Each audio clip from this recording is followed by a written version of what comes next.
Good morning बच्चों। तो आज हम स्टार्ट करने जा रहे हैं नोमेनक्लेचर। लास्ट क्लास में हम लोगों ने पढ़ा था होमोलोगस सीरीज तक। तो देखो, हम लोगों ने ये समझ लिया है कि कार्बन के 5 मिलियन से ज्यादा कंपाउंड्स हैं और स्टिल कई सारे कंपाउंड्स डिस्कवर हो रहे हैं। तो इतने सारे कंपाउंड्स की नेमिंग करना भी जरूरी है, क्योंकि हर कंपाउंड की एक अलग आइडेंटिटी होती है और नेम से ही आइडेंटिटी, जैसे कि मेरा नाम है तो मेरी एक अलग पहचान है। अगर कोई तुम्हारा नाम है तो उसका एक अलग पहचान है। तो हर कंपाउंड का एक यूनिक नेम होना जरूरी है। ओके। तो एक ऑर्गेनाइजेशन है IUPAC, that is international union of pure and applied chemistry. ये इस चीजों के लिए क्या कर रखा है, रूल बना रखा है ऑर्गेनिक कंपाउंड की नेमिंग के लिए। उसने इतने रोबोस्ट रूल बना रखे हैं जो जिससे कि हर एक कंपाउंड का, सोचो 5 मिलियन से ज्यादा कंपाउंड है और हर एक कंपाउंड का एक यूनिक नेम ये प्रोवाइड करता है। तो चलो आज के लेक्चर में हम उसी चीज को सीखते हैं। तो चलो फिर स्टार्ट करते हैं वीडियो। यहाँ पे देख पा रहे होगे कि IUPAC का फुल फॉर्म क्या है, international union of pure and applied chemistry. Okay. देखो, किसी भी ऑर्गेनिक कंपाउंड के नेम में 3 पार्ट होते हैं, that is prefix, root word and suffix. 3 part होंगे, prefix, root word and suffix. तो सबसे पहले जो इंपॉर्टेंट है, मेन जो पार्ट है वो रूट वर्ड है। तो रूट वर्ड क्या होता है, number of, based on the number of carbon. ये कार्बन के नंबर पे बेस्ड होता है। जैसे मान लो कि 1 कार्बन हुआ तो उसके लिए हम वर्ड यूज करते हैं मेथ, 2 कार्बन हुआ तो एथ, 3 कार्बन हुआ तो प्रोप, 4 कार्बन तो ब्यूट, 5 कार्बन तो पेंट, 6 कार्बन तो हेक्स, 7 कार्बन तो हेप्ट, 8 कार्बन तो ऑक्ट, 9 कार्बन तो नॉन, 10 कार्बन तो डेक।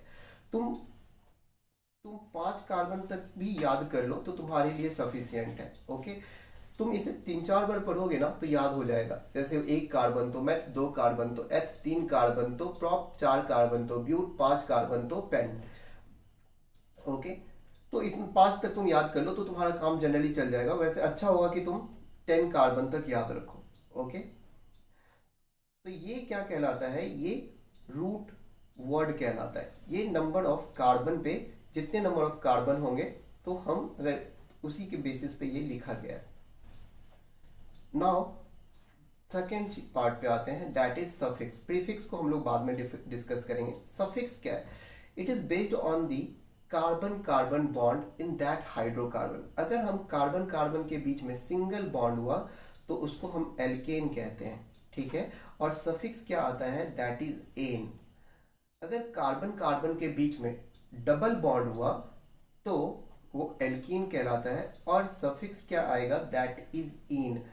और अगर कार्बन कार्बन के बीच में ट्रिपल बॉन्ड होगा तो वो एल्काइन कहलाएगा और सफिक्स आएगा हमारा आइन, ठीक है। तो जब भी देखो, जब भी किसी भी हाइड्रोकार्बन का नाम लिखा जाएगा तो पहले रूट वर्ड लिखा जाएगा, फिर सफिक्स लिखा जाएगा।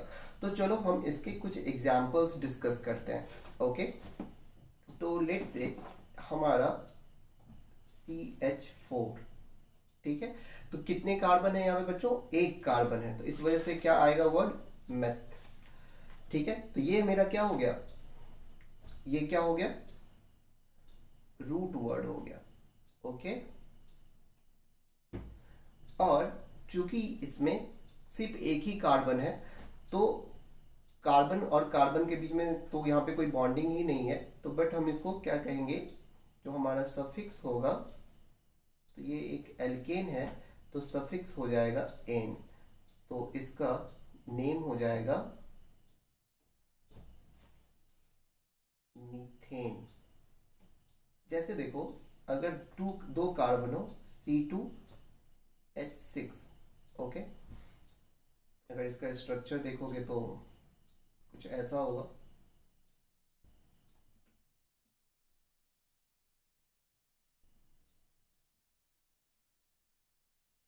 तो यहाँ पे 2 कार्बन है तो रूट वर्ड क्या आएगा, एथ। और चूंकि कार्बन कार्बन के बीच में सिंगल बॉन्ड है तो एन, तो इसका नाम हो जाएगा इथेन।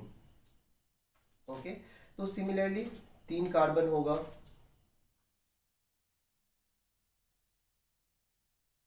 तो 3 कार्बन है तो प्रो और सफिक्स आएगा एन, तो ये होगा प्रोपेन। ओके, तो होप सो तुम्हें समझ में आई होंगी चीजें।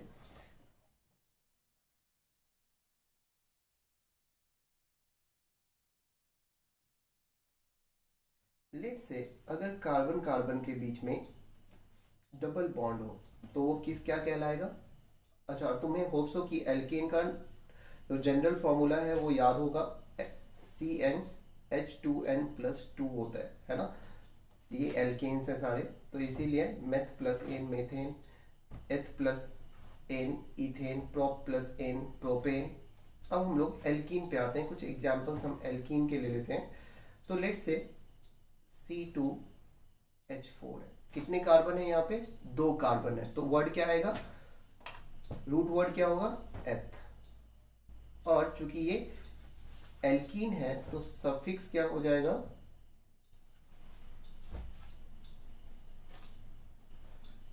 रूट वर्ड हमारा हो जाएगा एथ, और सफिक्स क्या हो जाएगा? इन। तो नेम क्या हो जाएगा इसका? नेम हो जाएगा इथीन।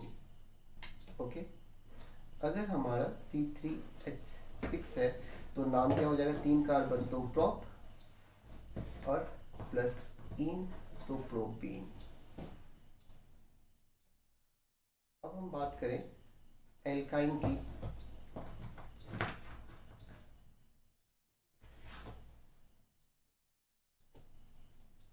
तो एल्कीन का आई होप तुम्हें जनरल फॉर्मूला याद होगा, CnH2n होता है, और एल्काइन का CnH2n-2 होता है।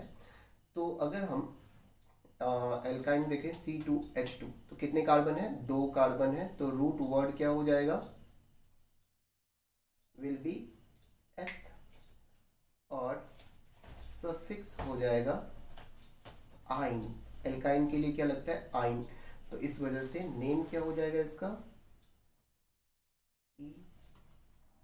इथाइन। ओके, अगर हमारा C3H4 है तो क्या हो जाएगा? 3 कार्बन तो प्रोप, और सफिक्स आइन, तो ये हो जाएगा प्रोपाइन। ओके, तो तुम्हें आई होप इसका मतलब समझ में आ गया होगा कि हम रूट वर्ड और सफिक्स के से हम नेमिंग कैसे करते हैं। ठीक है, अब हम सफिक्स में एक और पार्ट होता है, that is functional group. Suffix जो है रूट वर्ड के बाद में लगता है, और सफिक्स का एक सेकेंड पार्ट है, दैट इज फंक्शनल ग्रुप। तो अगर फंक्शनल ग्रुप हमारे सिलेबस में 3 है, दैट इज एल्कोहल, एल्डिहाइड और कार्बोक्सिलिक एसिड। अगर कहीं पे OH ग्रुप तुम्हें दिखे तो वो एल्कोहल है, और उस केस में सफिक्स हम OL यूज करते हैं, ऑल। और एल्डिहाइड के केस में सफिक्स हम यूज करते हैं suffix, these are suffix and these are functional group.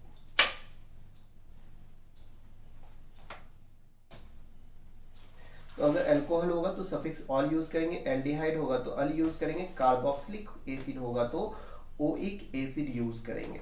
तो लेट से मैं तुम्हें एग्जांपल दिखाता हूं। जैसे मान लो कि CH3OH है, 1 कार्बन है, तो क्या आएगा? रूट वर्ड क्या होगा हमारा? होगा मैथ। ओके, 1 कार्बन है तो मैथ। क्योंकि ये एल्केन है तो इस वजह से यहाँ पे जो हमारा सफिक्स होगा, तो सफिक्स के 2 पार्ट होते हैं, सफिक्स में 2 पार्ट होता है। तो हम पहले based on number of carbon उसको एन, इन या आइन असाइन करते हैं, फिर हम फंक्शनल ग्रुप के जो सफिक्स होता है उसको लगाते हैं। तो यहाँ पे मेथ है और ये एन है, एल्केन है, तो मेथ प्लस एन प्लस जो फंक्शनल ग्रुप की वजह से क्या आएगा? ऑल। तो इसका नेम हो जाएगा मीथेनॉल। ओके, अच्छा देखो, एक और भी चीज होती है कि ओ के पहले, किसी भी वॉवेल के पहले अगर ई आए या वाई के पहले ई आए तो हम ई को डिस्कार्ड कर देते हैं। ओके, इसीलिए मैंने यहाँ पे ई नहीं लिखा है। क्या मैंने कहा? अगर ई, ए, ई आई ओ यू और वाई के पहले आए तो हम ई को नहीं लिखते हैं, इसीलिए मैंने यहाँ पे मीथेन ऑल लिखा है। ओके, एन के बाद ई मैंने नहीं जोड़ा। ओके, लेट से अगर हमारा CH3 CH2 COOH है। ओके, तो यहाँ पे कितने कार्बन तुम्हें दिख रहे हैं? 3 कार्बन है, तो रूट वर्ड क्या हो जाएगा? प्रो। ओके, ये एक एल्केन है क्योंकि कार्बन कार्बन के बीच में सिर्फ और सिर्फ सिंगल बॉन्ड है, तो ये आएगा एन। और चूंकि ये कार्बोक्सिलिक एसिड है तो उसका सफिक्स होता है ओइक एसिड, तो इसका पूरा नाम हो जाएगा प्रोपेनोइक एसिड। ओके, अच्छा, हमें पता कैसे चला कि कार्बन के बीच में सिर्फ सिंगल सिंगल बॉन्ड है? तो तुम एक काम करो, इसको स्ट्रक्चर को तुम थोड़ा इलेबोरेट करके लिख लो। तो सी, कार्बन कार्बन के बीच में यहाँ पे सिर्फ और सिर्फ सिंगल बॉन्ड्स हैं। ओके, और इस कार्बन में तो टोटल 3 कार्बन है, तो रूट वर्ड हुआ प्रोप, और चूंकि ये कार्बन कार्बन के बीच में सिंगल बॉन्ड है तो एन, और सफिक्स हो जाएगा ओइक एसिड, तो इसका नाम हो जाएगा प्रोपेनोइक एसिड।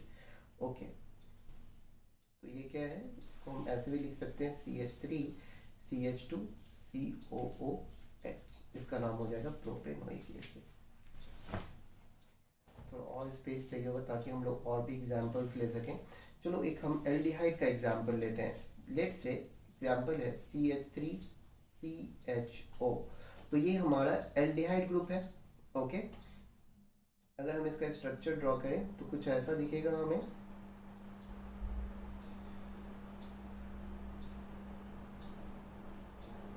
ओके, तो यहाँ पे कितने कार्बन है? 2 कार्बन है, तो इस वजह से नाम क्या हो जाएगा? एथ, और सिंगल बॉन्ड है तो सफिक्स हो जाएगा एन, और एल्डिहाइड की वजह से सफिक्स आता है अल, और ए के पहले ई नहीं लिखते तो ई को डिस्कार्ड कर देंगे, तो नाम क्या हो जाएगा? इथेनॉल। ओके, तो आई होप तुम्हें समझ में आई होंगी चीजें। अब हम बात करते हैं प्रीफिक्स की। तो प्रीफिक्स क्या होता है? तो it denotes the substituent alkyl and its position in the carbon chain. तो जो हमारा सब्स्टिट्यूएंट ग्रुप जो प्रीफिक्स है वो हमारा सब्स्टिट्यूएंट की पोजीशंस को बताता है। अच्छा, सब्स्टिट्यूएंट्स क्या होते हैं? तो एल्काइल होते हैं सब्स्टिट्यूएंट्स। तो जैसे देखो, लेट्स से ये मेरा एक कार्बन चेन है, इसमें कहीं पे एक लेट से CH3 जुड़ा हुआ है, तो ये मेरा एक मेन चेन है, और इसमें एक सब्स्टिट्यूट, एक ब्रांच जुड़ा हुआ है। तो हम, और ये ब्रांच क्या है? और इस ब्रांच में केवल एक कार्बन है, तो एक कार्बन होने की वजह से इसका नाम मिथ होगा, और बाद में तुम्हें क्या करना है? YL जोड़ देना है, तो इसका नाम हो जाएगा, इस सब्स्टिट्यूट का नाम हो जाएगा मिथाइल। इस सब्स्टिट्यूट का नाम हो जाएगा मिथाइल। ओके, अगर देखो कहीं पे तुम्हारा 2 कार्बन का सब्स्टिट्यूट हो, CH3 CH2, तो उसकी वजह से जो सब्स्टिट्यूट का नेम होगा वो होगा इथाइल। अगर मान लो कि 3 कार्बन है, CH3 CH2 CH2, तो इसका नाम हो जाएगा प्रोपाइल। अच्छा, ये कैसे हो रहा है? जैसे देखो, मान लो कि मेरा इथेन है ना, CH3 CH3, अगर उसमें से मैं एक हाइड्रोजन को हटा दूं तो ये जो बचता है उसको क्या कहते हैं? हम इथाइल कहते हैं। अगर हम, जैसे मान लो कि मेरा प्रोपेन है CH3 CH2 CH3, तो इसमें से मैंने एक हाइड्रोजन रिमूव कर दिया है, तो जो ग्रुप बच गया है उसको हम क्या कहते हैं? प्रोपाइल कहते हैं। ऐसे ही मान लो 4 कार्बन का एल्केन है, उसमें से एक हाइड्रोजन मैं रिमूव कर दूं तो क्या कहलाएगा? वो ब्यूटाइल कहलाएगा। ओके,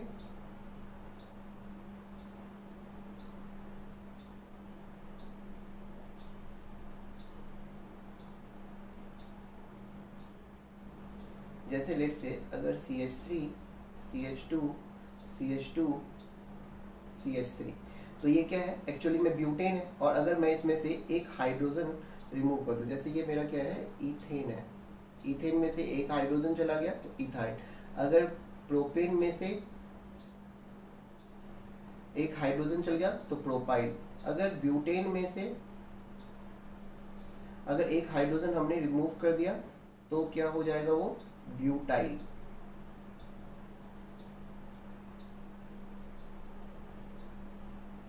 तो ये मेरा ब्यूटाइल हो गया, ठीक है। तो प्रीफिक्स को हम क्या करते हैं, प्रीफिक्स में हमारा सब्स्टिट्यूट जो होता है वो डिनोट होता है, ओके। और फिर हम इसमें इसकी पोजीशंस को भी डिनोट करते हैं। जैसे मान लो 1 2 3 4 5, तो ये मिथाइल किस पोजीशन पे लगा हुआ है, सेकेंड कार्बन पे लगा हुआ है, तो इसको हम 2 और डैश मिथाइल लिखेंगे, क्योंकि हमें इसका पोजीशन भी डिनोट करना होता है। तो हम इसको 2 डैश मिथाइल इसको डिनोट करेंगे, ओके।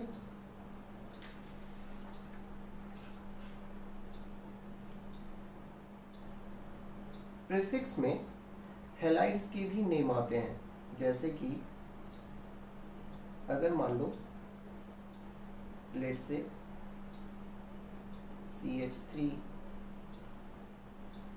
CH2 CH CH3 और यहाँ पे लेट से Br जुड़ा हुआ है, तो ये ब्रोमीन है।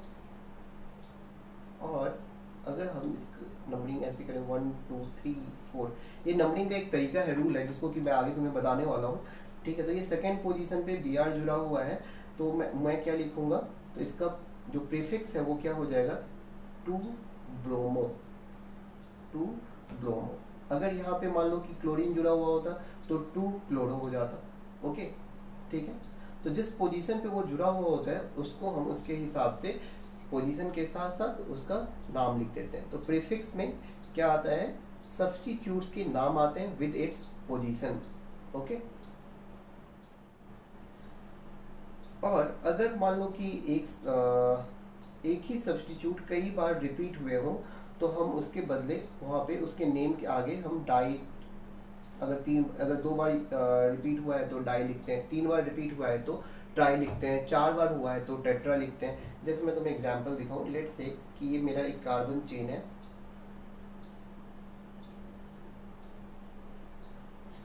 और यहाँ पे 2 जगह पे सब्स्टिट्यूट CH3 जुड़ा हुआ है, ओके। तो जैसे नंबरिंग दिया मैंने 1 2 3 4 5, तो देखो ये मिथाइल ग्रुप 2 टाइम्स आया हुआ है, तो मैं क्या लिखूंगा 2,3 डाई मिथाइल, ओके। तो मेरा जो अभी प्रीफिक्स बनेगा वो क्या बनेगा, 2,3 डाई मिथाइल, ओके। अगर ये 3 बार रिपीट हुआ, ठीक है, तो उसको हम उसके आगे ट्राई लिखेंगे। तो अगर 2 बार रिपीट होता है तो डाई, 3 बार रिपीट होगा तो ट्राई, 4 बार होगा तो टेट्रा, इसी तरह से सो ऑन। 2 टाइम्स है तो डाई यूज करेंगे, 3 टाइम्स है तो ट्राई यूज करेंगे, ओके। 4 टाइम्स है तो टेट्रा यूज करेंगे, ओके। हमारा इतने में ही काम बन जाएगा, इससे ज़्यादा बार रिपीट नहीं होने वाला है। तो अगर तुम्हें ये सारी चीज़ें समझ में आ गई हैं, तो अब हम नोमेनक्लेचर के रूल्स पे चलते हैं। तो जब भी हमें नोमेनक्लेचर करना है तो सबसे पहले क्या करनी है, कार्बन चेन सेलेक्ट करना है। और कार्बन चेन ऐसे सेलेक्ट करना है जो कि क्या हो, जिसमें कि सबसे ज़्यादा नंबर ऑफ कार्बन आए। जितना ज़्यादा से ज़्यादा तुम कार्बन को इंक्लूड कर सको इन दी चेन, तो उस चेन को हम सेलेक्ट करते हैं जिसमें ज़्यादा से ज़्यादा नंबर ऑफ कार्बन आए। और चेन शुड बी कॉन्टिन्यूअस। जैसे देखो कि ये मेरा एक चेन है, ओके। तो ये एक स्ट्रेट चेन है, तो ये कॉन्टिन्यूअस चेन है, तो मेरा ये एक चेन सेलेक्ट हो गया, लेट से। और मान लो कि ऐसा है कभी,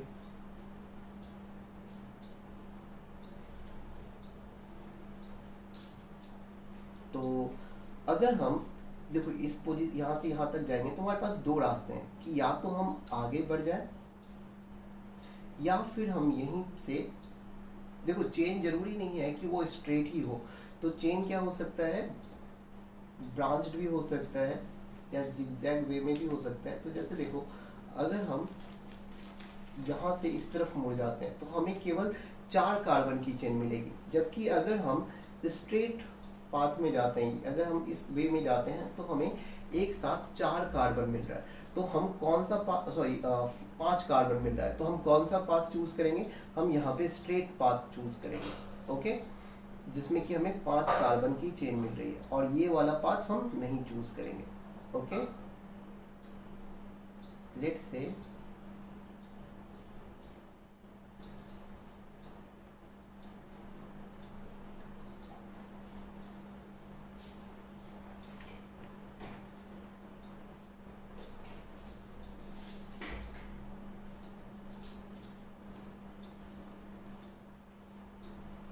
और जैसा कि मैंने तुम्हें कहा था कि कार्बन चेन हमेशा जरूरी नहीं है कि वो स्ट्रेट चेन हो। जैसे देखो अगर मैं इस पॉइंट तक आता हूँ तो मेरे पास 2 रास्ते हैं, या तो मैं आगे बढ़ सकता हूँ सीधा, या नहीं तो यहाँ से मैं इस तरफ मुड़ सकता हूँ,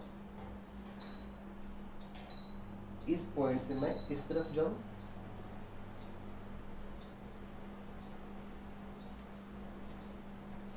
और फिर मैं इस तरफ जाऊँ।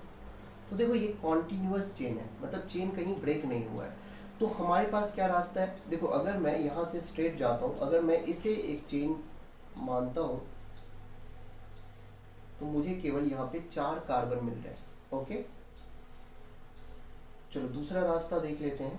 अगर हम इस रास्ते को फॉलो करें, अगर हम इस रास्ते को फॉलो करें तो हमारे पास यहाँ पे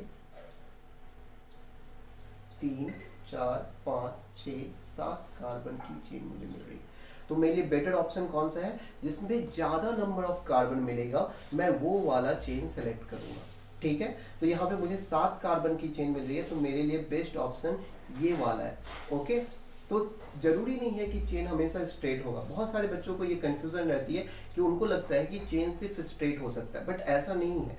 चेन जो है वो कैसा हो सकता है, जरूरी नहीं है कि वो स्ट्रेट हो, ब्रांच चेन में भी तुम जा सकते हो, बट ये होना चाहिए कि चेन कॉन्टिन्यूअस होना चाहिए। ओके, तो ये हमारा सबसे लंबी चेन सेलेक्ट हुआ। अब इसके बाद जब तुमने चेन सेलेक्ट कर लिया तो देखो एक चेन के 2 एंड होते हैं, है ना। तुम चाहे कोई भी चेन देख लो, अगर हम इसी चेन को देखें तो इस चेन में भी 2 एंड है। ओके, अगर हमने ये चेन बनाया है हमारा तो इसमें भी 2 एंड है। कौन कौन सा, एक ये वाला और एक ये वाला, एक ये वाला और एक ये वाला, एक ये वाला एंड है और एक ये एंड है। तो हम जब चेन सेलेक्ट करते हैं तो हमारे पास डिफिकल्टी आती है कि नंबरिंग हम किधर से करें, क्या हम नंबरिंग इस तरफ से करें या नंबरिंग हम इस तरफ से करें, किसको फर्स्ट कार्बन की का नंबर हम देंगे, असाइन करेंगे। तो इसका बहुत ही सिंपल सॉल्यूशन IUPAC ने बता रखा है कि आपको नंबरिंग उस तरफ से करनी है जिधर से अगर सब चेन के साथ सब्स्टिट्यूट जुड़ा हुआ है तो उसको लोवेस्ट पोजीशन मिले। आपको चेन ऐसे सेलेक्ट करना है। ओके, जैसे मान लो कि अगर हम पहला वाला केस ही देखें तो पहले वाले केस में कोई सब्स्टिट्यूट नहीं है, तो तुम इसमें फ्री हो, तुम किसी भी तरफ से नंबरिंग कर सकते हो 1 2 3 4। ओके, अगर तुम इस केस में आओ तो तुम देखो अगर मैं नंबरिंग मुझे ऐसे करनी है कि जो मेरा सब्स्टिट्यूट है, this is my substitute, substitute वाला जो ब्रांच है, ओके, मुझे उसको क्या करना है, लोवेस्ट पोजीशन मिलनी चाहिए। तो मैं अगर इधर से नंबरिंग करूं 1 2 3 4 5 तो क्या मिल रहा है, इसको 3rd पोजीशन मिल रहा है। अगर मैं इधर से करूं 1 2 3 4 5 तो दोनों तरफ से 3 मिल रहा है। तो तुम आइदर वे कोई भी तरीका अपना सकते हो, कोई इसमें दिक्कत नहीं है। ओके, अब हम बात करते हैं इस वाले में। ओके, तो देखो इसमें दो एंड है, एक ये एंड और एक ये and, this and and this and. अब हम नंबरिंग किस तरफ से करेंगे, तो देखो अगर मैं नंबरिंग इधर से करता हूँ 1 2 3 तो मेरा ये सब्स्टिट्यूट है, जो चेन से छूट जाए जो कार्बन, उसको हम क्या कहते हैं, सब्स्टिट्यूट कहते हैं। तो अभी सब्स्टिट्यूट को 3rd पोजीशन मिला है and 4 5 6 and 7। Okay, let's say अब हम अगर नंबरिंग इस तरफ से करते तो 1 2 3 this is 4 and this carbon would have assigned the number of 5, 6 and this will be 7.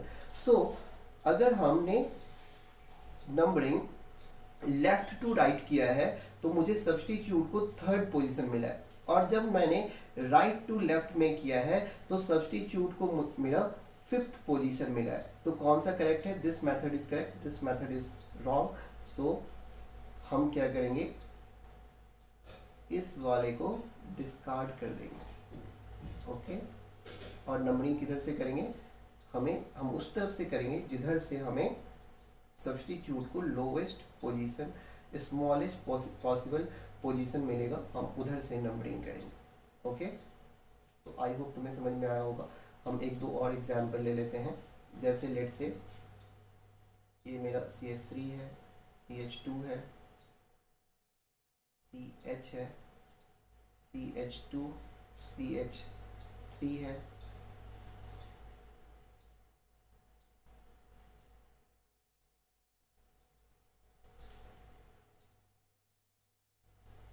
CH3। तो देखो, अब हम सबसे पहला काम क्या करेंगे, हम लॉन्गेस्ट चेन सेलेक्ट करेंगे। तो यहाँ से अगर हम यहाँ तक जाते हैं तो मेरे पास दो रास्ता है, या तो मैं आगे निकल जाऊँ या मैं इधर की तरफ मुड़ जाऊँ। ओके, तो जब मैं अगर सीधा जाता हूँ, अगर मैं स्ट्रेट पाथ चूज करता हूँ तो मुझे 1 2 3 4 5 6 कार्बन मिल रहे हैं। और अगर मैं यहाँ से इस पाथ को चूज करता हूं तो केवल मुझे 5 कार्बन मिल रहे हैं। तो हम कौन सा रास्ता चूज करेंगे? हम वो रास्ता चूज करेंगे जिसमें मुझे ज्यादा नंबर ऑफ कार्बन मिले। तो मेरे लिए ये रास्ता सही है। अब बात आती है नंबरिंग किधर से करेंगे। तो हम दोनों ही एंड से नंबरिंग करके देख लेते हैं। तो अगर हम इस एंड से नंबरिंग करेंगे 1 2 3 4 5 6, तो जो मेरा सब्स्टिट्यूट है, जो चेन से एक्सक्लूडेड है, उसको हम क्या कहते हैं? उस ग्रुप को सब्स्टिट्यूट कहते हैं। और इसमें 2 कार्बन है, तो ये इस सब्स्टिट्यूट का नाम क्या है? इथाइल। ये कौन सा सब्स्टिट्यूट है? This is known as ethyl. तो यहां से करेंगे तो थर्ड पोजीशन पे इथाइल आ रहा है। अगर हम नंबरिंग को इस एंड से करें तो क्या आएगा पोजीशन? तो देखो, ये 1 2 3, this carbon will assign 4 and 5 and 6।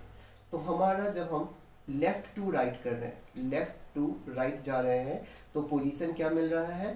Third मिल रहा है। और अगर हम राइट टू लेफ्ट जा रहे हैं तो सब्स्टिट्यूट को पोजीशन मिल रहा है फोर्थ। तो कौन सा करेक्ट है? This method is correct, this is wrong. So we will discard this numbering, और हम नंबरिंग किधर से करेंगे?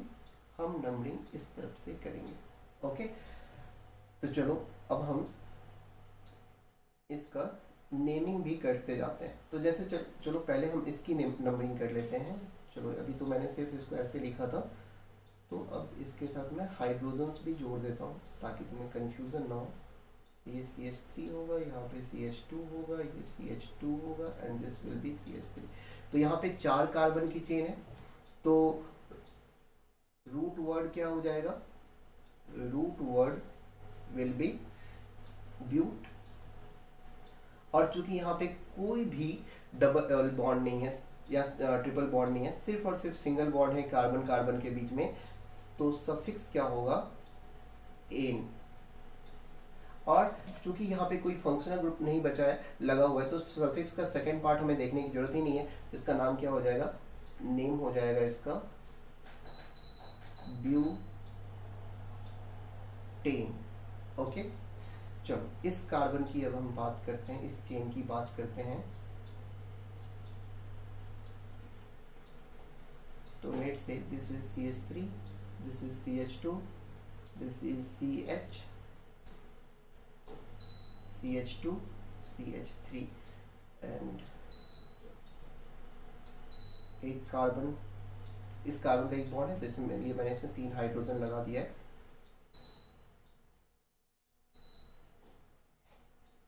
तो इसका नाम क्या हो जाएगा? देखो, इसमें प्रीफिक्स भी आएगा क्योंकि एक सब्स्टिट्यूट है, तो प्रीफिक्स क्या हो जाएगा? इसमें प्रीफिक्स हो जाएगा मिथाइल, क्योंकि एक कार्बन है, तो प्रीफिक्स हो जाएगा मिथाइल, और किस पोजीशन पे, थर्ड पे है, तो 3 मिथाइल। रूट वर्ड क्या होगा, रूट वर्ड क्या होगा, 5 कार्बन है तो पेन, और सफिक्स क्या होगा, क्योंकि कार्बन कार्बन के बीच में सिर्फ और सिर्फ सिंगल बॉन्ड है तो ये क्या हो जाएगा, एन। तो पूरा नाम क्या हुआ इसका, 3 मिथाइल पेंटेन। इस तरफ जगह नहीं बचा है तो मैं इधर लिख लेता हूँ, 3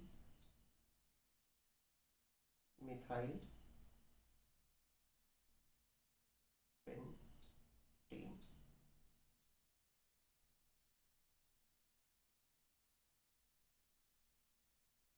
थ्री मिथाइल पेंटेन। जैसे देखो, अगर हम इसको देखें,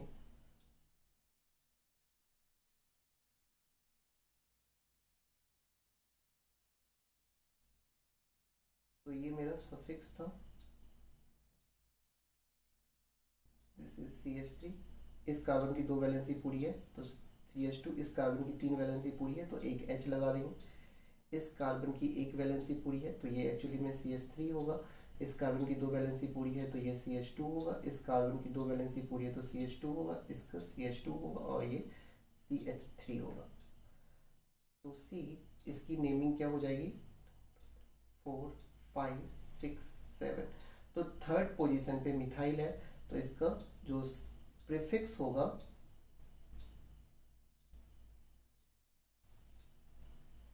that will be 3 methyl. Root word क्या होगा,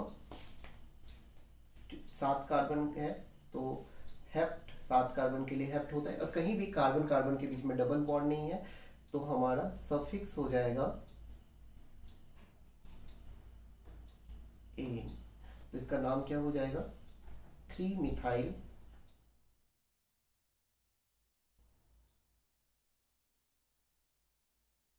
हेप्ट एन। ठीक है ना। तो बच्चों आज का लेक्चर हम यहीं तक रखते हैं क्योंकि ये लेक्चर ऑलरेडी काफ़ी लंबा हो गया है। ठीक है, तो इसके बाकी के जो नोमेनक्लेचर का पार्ट है इसको मैं सेकेंड पार्ट में वीडियो में डाल दूंगा। तो ठीक है, आज की क्लास यहीं तक रखते हैं। Take care.